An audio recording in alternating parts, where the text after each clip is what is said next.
Hello everyone, hope you're doing well. We're back on the first dev server for update Danger Zone, and now it's time to have a look at the new ground vehicles. There's actually a ton of them. Nearly every nation gets a new ground vehicle, except for Japan, and overall a lot of them are looking very spicy. Starting off with probably one of the spiciest choices, controversial maybe some people may put, this is the M1A1 AIM. This is a Australian vehicle. It is the Australian Abrams, and this is actually coming into the game not in the tech tree but as a squadron vehicle. So this is going to be a 520,000 RP squadron vehicle, very similar to the Leopard 2PL, which we have for the Germans. So this will go alongside the M1A1 HC, the IPM1, and also the HSTVL in the power lineup that we see from that area. Now this is incredibly similar to the standard M1A1. There isn't too many differences between them. The major difference is that this vehicle has the KEW round. Now this was a round which I believe was already present on the M60 AMBT, but not really anywhere else.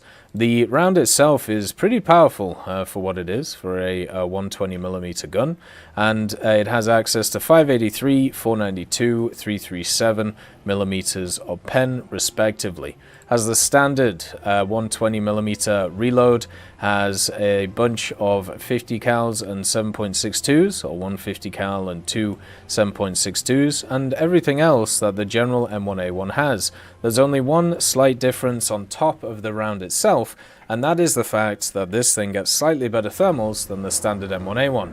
It doesn't get the commander sight yet, but it does get access to Gen 2 thermals. So those are the slight differences between it and the standard M1A1. Another thing that has also happened over the last period of time is they have improved some engine sounds for tanks, and we're going to go over this later in some later videos. But just to give you a little bit of a taste, you can kind of hear it on this vehicle right here as you move it around.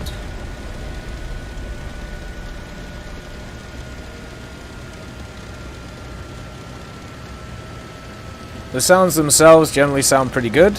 A lot of them sound better than others, but at the same time, it's always nice to see upgrades in certain areas. Now, alongside this squadron vehicle Abrams, another thing that we have coming in is a few premium vehicles, starting off with the Leopard 2 PzBtl, or Panzer Battalion 123.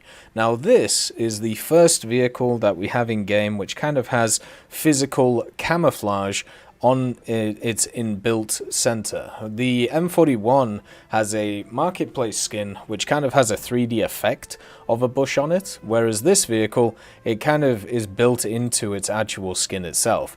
Now, apart from that, this is just a standard Leopard 2A4, so it's going to be 10.0, it has access to the DM23, it has the standard thermals and everything else which you see from the tech tree one, but at the same time it gets a nice new color now when it comes to the actual skin. The other thing that also is worth mentioning is its standard camouflage is a 3-tone cock, which is generally not something that you find for other vehicles. Instead, what you get is the standard green camo, which is available, but for this one you do get this. Also, on top of the camouflage itself, it doesn't seem to negate thermal imaging that much right now.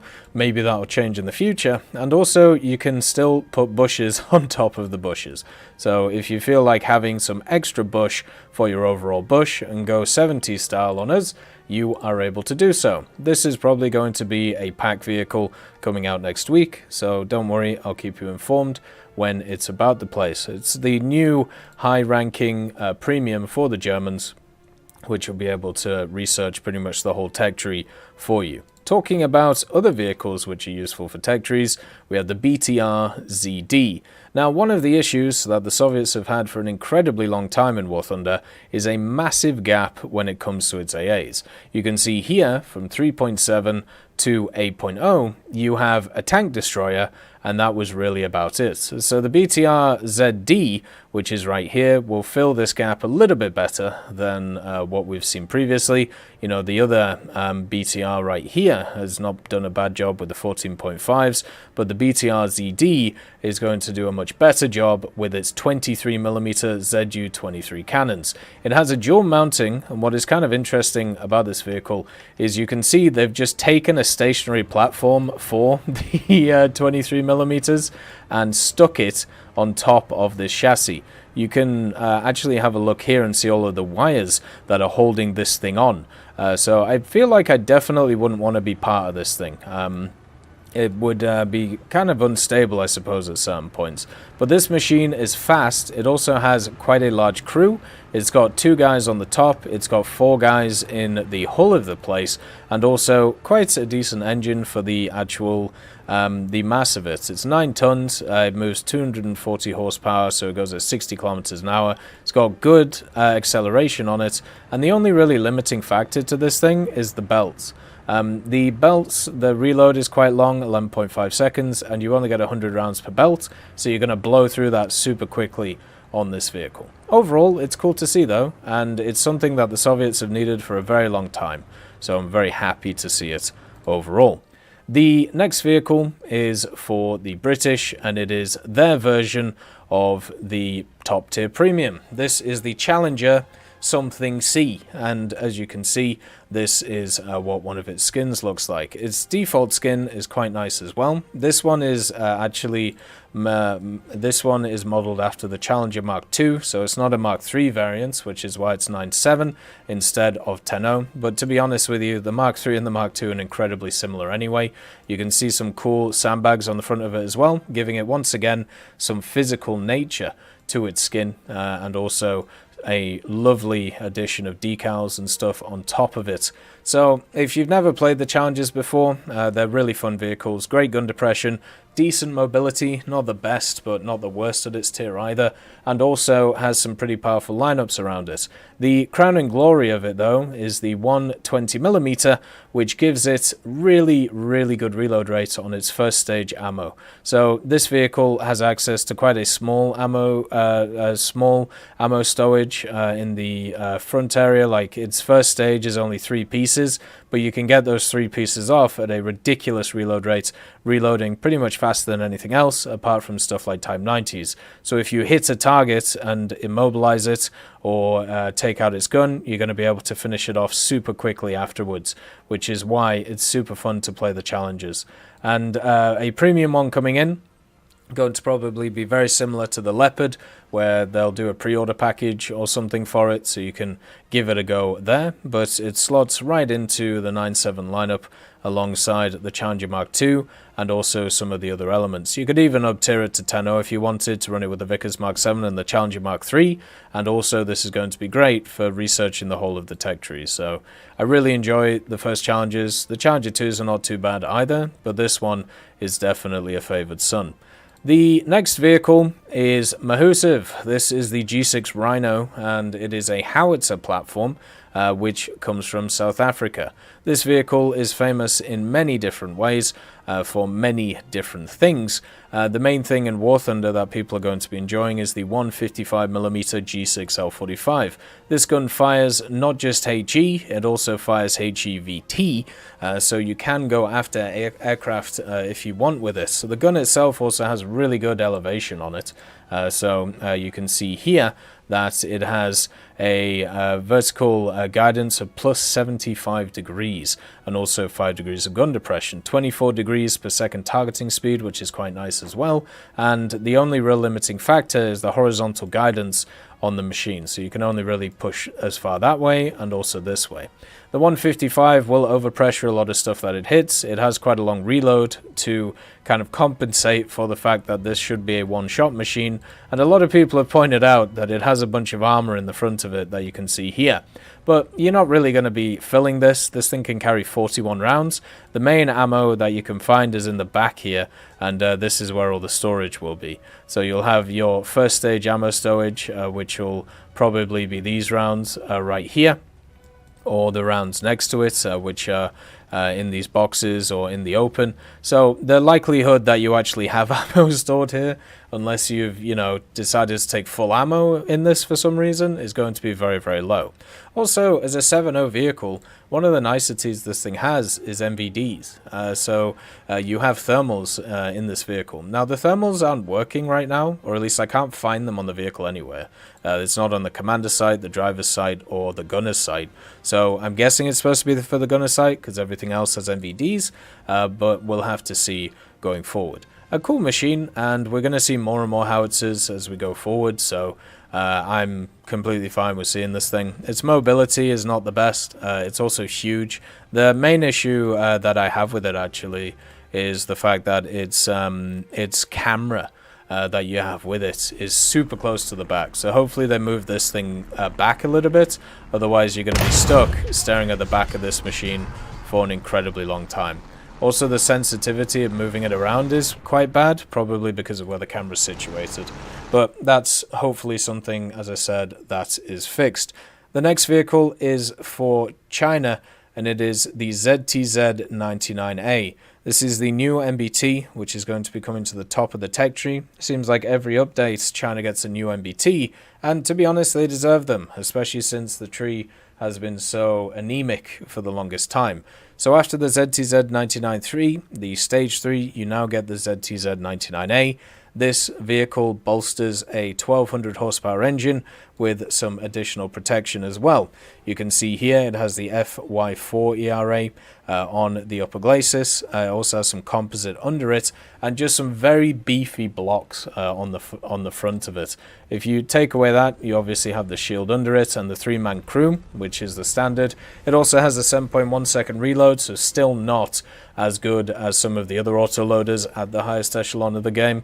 But the other thing to also note about it is there's still no real armor on the breech, there's still no armor on the driver's port, and there's still no real armor on the lower glacis. So you kill this thing just like you do all these types of vehicles, through here, or through here. And that's how you just deal with it from the front. It also does have some extra protection on the sides with the FY4 once again, but not covering the exposed ammo stowage here for the autoloader of 22 pieces.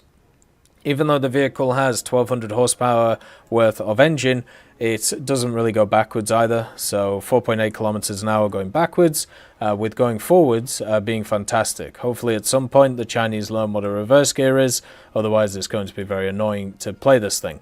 But it has all of the niceties of a general top tier MBT. You've got a pretty decent round in the DTW-125. This is the same best round as the ZTZ-99 Stage 3. It also has access to thermals, which is always nice, and an LWSLR, which is a really nice piece of kit, especially when dealing against helicopters. Not so much useful anymore against laser range-finding targets because of the fact that they laser you so quickly, but or automatically adjust you so quickly, but against stuff like helicopters, it is still incredibly useful. So it's really nice to see another MBT for China. Fantastic to see. Then we have a meme. This is the clown car known as the Lancia 3RO 117. This is coming in for Italy at 1.7, and it has a 100mm gun from the First World War, early First World War, on a truck. This truck has 142 horsepower worth of power. It is 9 tons. There is a crew of 6 on this thing, and also everything is exposed on it. So it has the ammo in the front here. The crew is just relaxing as it's coming around, and also the gun itself has access to some pretty cool things. So this gun has access to an AP round, the AC shell, the anti-concrete shell, penning 47, 45, and 20 millimeters.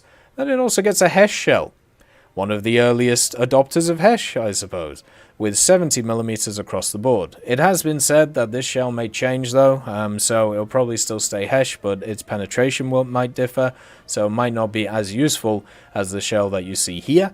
But at the same time, it's a little bit of fun for the vehicle. It also has an 8mm Breda, And as I said, it's just a clown car. There's a bunch of vehicles like this in the game. They're super fun to spade nowadays, actually. As they keep adding them, I've been having a great time with them.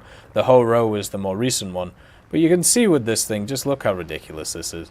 It's got, you know, the machine gun on the front, but it has the donkey gun on the back.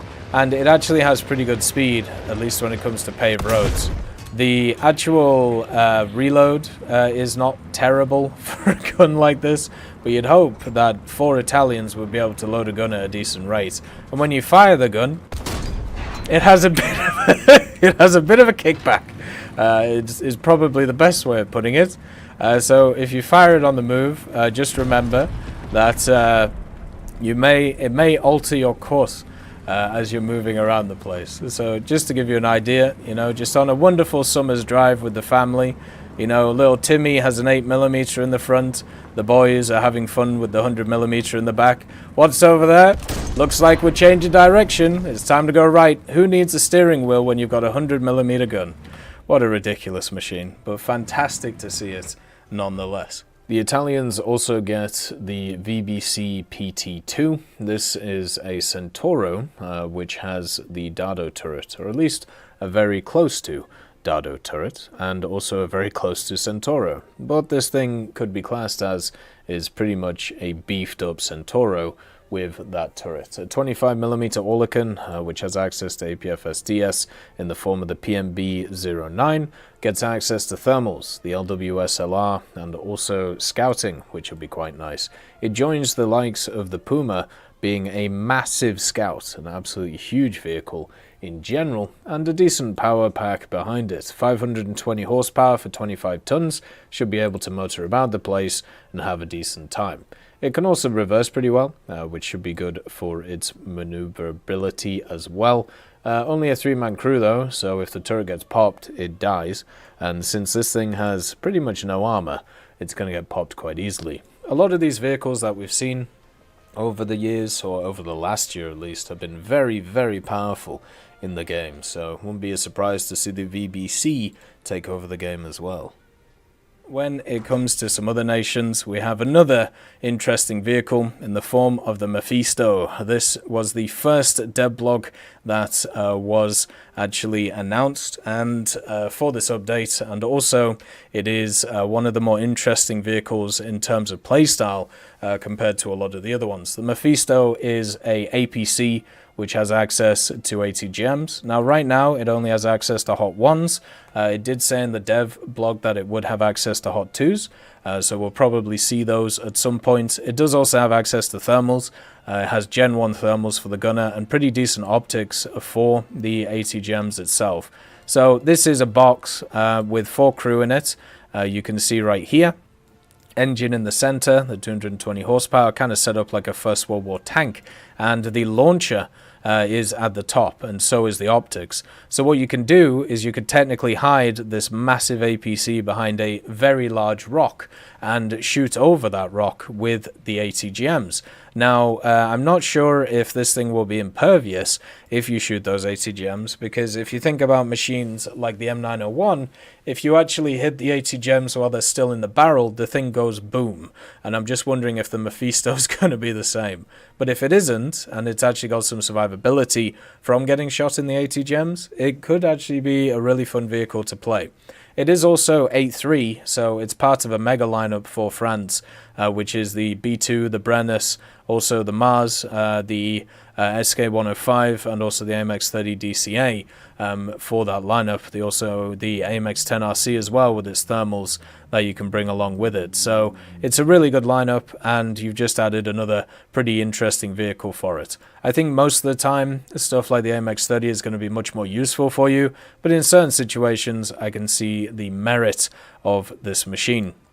The Swedish get the Pvkv3, another devlog which was already announced. This vehicle is very similar to the Pvkv2. The major difference is the gun. So the Pvkv2, which has been in the game since the release of the Swedish tech tree, got access to a 75mm LVCAN M37, whereas the Pvkv3 gets access to a 57mm Pvcan M43. Now, this means that it has a lot less penetration. Also, the muzzle velocity isn't great, so for its standard AP, it pens 101, 78, 40, and then it also has an APHE BC shell, which is quite nice, and it pens 88, 75, 38. So you're probably going to take the AP shell over it anyway, because of the fact it pens more. And also the reload rate is not bad on this machine. With an ace crew it can actually get down to 4 seconds, 4.0 seconds. So that can be super nice for it. It really has some good gun depression as well at -14, but even with good gun depression they can still shoot the top of your vehicle here. And unfortunately the commander, the gunner and the loader have decided to raise themselves on this platform, so you'll be able to get them shot. So kind of sad, but overall not a bad vehicle. The Pvkv2 is super fun, and at 2.7 you have a pretty stacked lineup for the Swedish, so it should all be very good for it. Then the last vehicle is for Israel, and it is the Merkava Mk3B. We knew that the Mark IIIs were going to come at some point after the additions of the Mark 1, 2 and 4, and this is the first of a few Merkava Mark IIIs which are going to be coming over the next few updates or over the next few years. The Mark IIIB is slightly different to its brethren. It has access to the 120mm IMI MG251 and also gets itself a 50 cal, which is quite nice, making it superior to the Mark II. What it also gets is a pretty cool APFSDS round in the M322, which is the rank 1 round, I believe, for the Mark IVs, and also access to thermals for the gunner. Gets the LWSLR and all of the other standard stuff that you see from the Merkavas. Also, something you might have noticed is the modifications have actually different little images on them, which look really nice compared to other stuff. So what you're getting with this is a standard Merkava experience. You get the Heat FS, you get access to the HETF, which you'll never use, and the M322 as a rank 3 modification. So overall, tough stock grind. Once you get the mobility, once you get the APFSDS, you'll have a great time with it, which is pretty much how all the Merkavas work. It doesn't get the speediness of the Merkava Mark IVs in reverse though, but does, thanks to its 1200 horsepower engine, get it in the forward going gear. The transmission is the big difference between the Mark III and the Mark IV, with the Mark III losing out in that regard. The Merkavas are pretty fun vehicles. Hopefully people enjoy them. I've personally enjoyed a lot of my experiences that I've had with them so far. But that is all of the new ground vehicles that are coming to the game in Update Danger Zone. Hopefully you have a wonderful day, and I will see you next time. I'd just like to thank Merciless Reaper, Jerry Provolt, Mega Dino King, Professor X1718, Orange Tail, Sakoshi Tiger, Teddy, John Ryman, Universe, Eugens Terry, Ambrosius McClellan, Daniel Stanton, Martinez, Moxie, B. Young, and Derek R., Barine, Lafouche, and Samuel Slick for supporting the channel.